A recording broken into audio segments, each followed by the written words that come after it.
Baiklah. Assalamualaikum warahmatullahi wabarakatuh. Sebelumnya, perkenalkan saya Nazrul Musafik dengan NIM C1C021259. Di sini saya menyelesaikan tugas saya, yaitu pada mata kuliah akuntansi syariah dengan judul Islam dan Syariah Islam. Adapun poin pembahasan yang akan saya jelaskan di sini, yaitu ada enam. Yang pertama ada makna Islam, kedua dasar-dasar ajaran Islam, tiga hukum Islam, empat klasifikasi hukum Islam, lima sasaran hukum Islam, dan enam tujuan syariah. Syariah. Baiklah, yang pertama itu ada makna Islam. Dari sisi bahasa, kata Islam berasal dari kata aslama, yuslimu, islaman, yang artinya itu tunduk dan patuh. Jadi seseorang yang tunduk dan patuh kepada kepala negara secara bahasa bisa dikatakan aslama li rais ad-daulah. Inilah makna generik atau makna bahasa dari kata Islam. Akan tetapi, makna Islam itu sendiri secara terminologi tidak bisa dikatakan sekadar tunduk patuh saja. Istilah tersebut, istilah tersebut telah menjadi istilah khusus dalam Khazanah Kosakata Dasar Islam, Basic Vocabulary of Islam.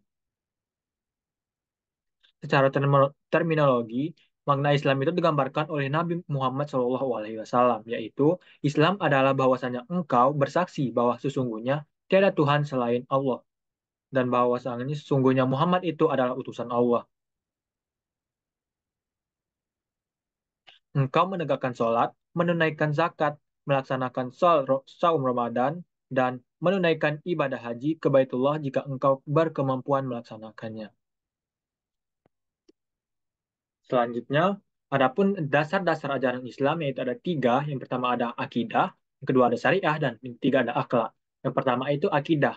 Apa itu akidah? Akidah itu merupakan perjanjian yang teguh dan kuat terpatri dalam hati dan tertanam di dalam tubuh hati yang paling dalam. Jadi, akidah ini bagaikan ikatan perjanjian yang kokoh dan tertanam jauh di dalam lubuk hati sanubari manusia.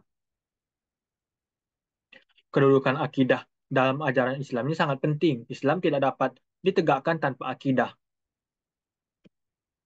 Selanjutnya ada syariah. Dari sisi terminologi, syariah ini bermakna pokok-pokok aturan hukum yang digariskan oleh Allah Subhanahu wa taala untuk dipatuhi dan dilalui oleh seorang muslim dalam menjalani segala aktivitas hidupnya atau ibadah di dunia.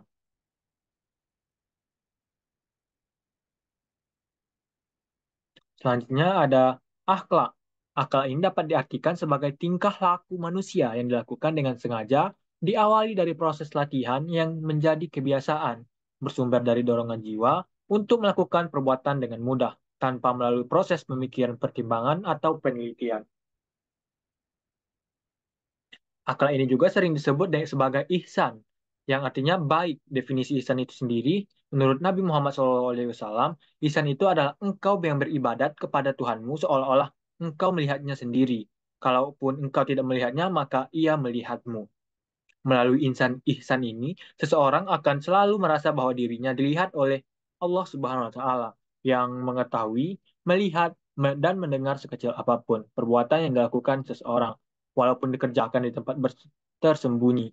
Bahkan Allah Subhanahu wa taala juga mengetahui segala pikiran dan lintasan hati makhluknya. Dengan memiliki kesadaran ini, seorang mukmin akan selalu terdorong untuk berperilaku baik dan menjauhi perilaku buruk. Selanjutnya ada hukum Islam.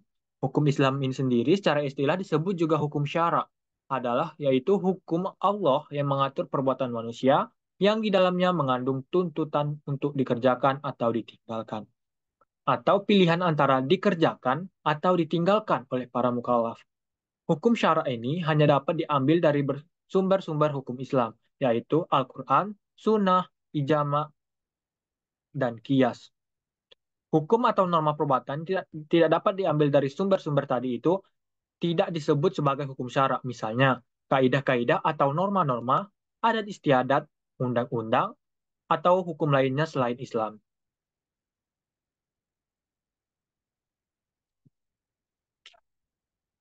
Selanjutnya, adapun klasifikasi hukum Islam, di mana klasifikasi hukum Islam yaitu ada lima. Yang pertama ada wajib. yang merupakan suatu perbuatan yang jika dikerjakan akan mendapatkan pahala dan jika ditinggalkan akan diberi siksa.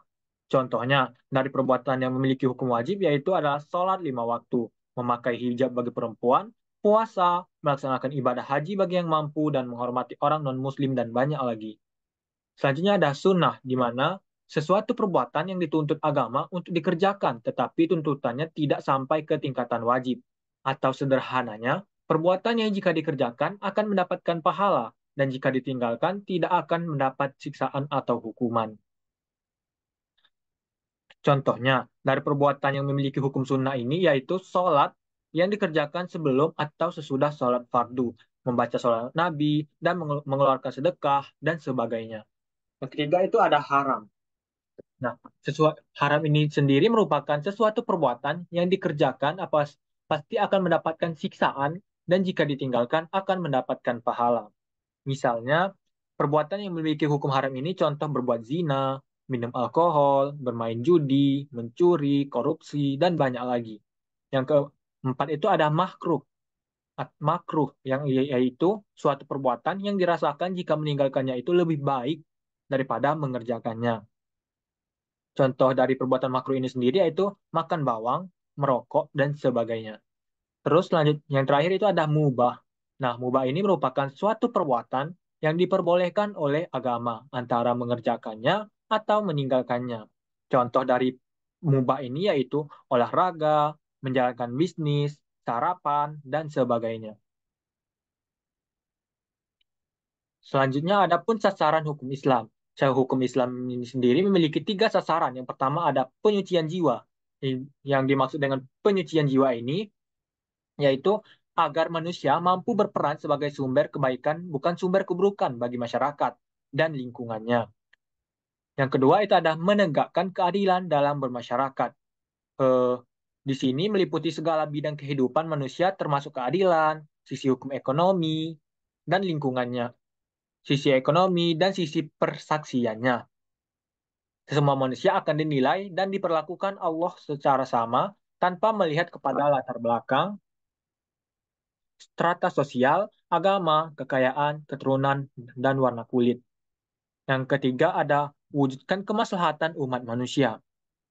Semua ketentuan Al-Quran dan Sunnah mempunyai manfaat yang hakiki, yaitu mewujudkan kemaslahatan manusia, dan karena Al-Quran berasal dari Allah yang sangat mengetahui tabiat dan keinginan manusia, dan As-Sunnah dari Rasul yang mendapatkan bimbingan dari Allah Subhanahu wa Ta'ala. Untuk mencapai tujuan, ada 5 unsur pokok yang harus dijaga yaitu ada agama, jiwa, hak keturunan dan harta. Terus yang terakhir itu ada tujuan syariah, di mana tujuan syariat Islam pada hakikatnya adalah menyelamatkan manusia, baik sebagai individu, kelompok manusia, serta bangsa negara agar selamat dari kesatuan dan kerugian.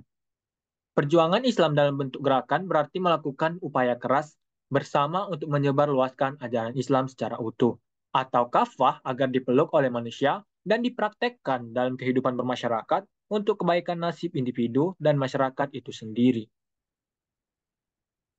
Islam sendiri merupakan tuntunan hidup dari Allah SWT yang disampaikan oleh Rasulullah SAW. Tuntunan hidup dalam ajaran Islam itu disebut sebagai syariat Islam dan meliputi tuntutan atau syariat untuk mengelola diri pribadi, mengelola mengelola keluarga, dan mengelola masyarakat bangsa negara. Dapat disimpulkan bahwa Islam itu tidak hanya diartikan sebagai ritual ibadah semata, tetapi juga merupakan ketundukan dan kepatuhan seseorang hamba kepada Allah Subhanahu wa taala secara menyeluruh untuk menggapai tangga atau derajat yang lebih tinggi berupa kedamaian dan kesejahteraan, kebahagiaan dan keselamatan. Islam juga membekali pengikutnya aturan dan pegangan lengkap dalam menjalankan ibadah sekaligus kehidupan di dunia ini. Islam itu mencakup 3 aspek, yaitu tadi ada akidah, syariah, dan akhlak, yang merupakan suatu kesatuan yang tidak dapat dipisahkan. Umat yang beriman harus menjalankan syariah sebagai bukti keimanannya. Salah satu bagian dari syariah itu sendiri yaitu mengatur bagaimana melakukan kegiatan ekonomi termasuk di dalamnya kewajiban melakukan transaksi transaksi ekonomi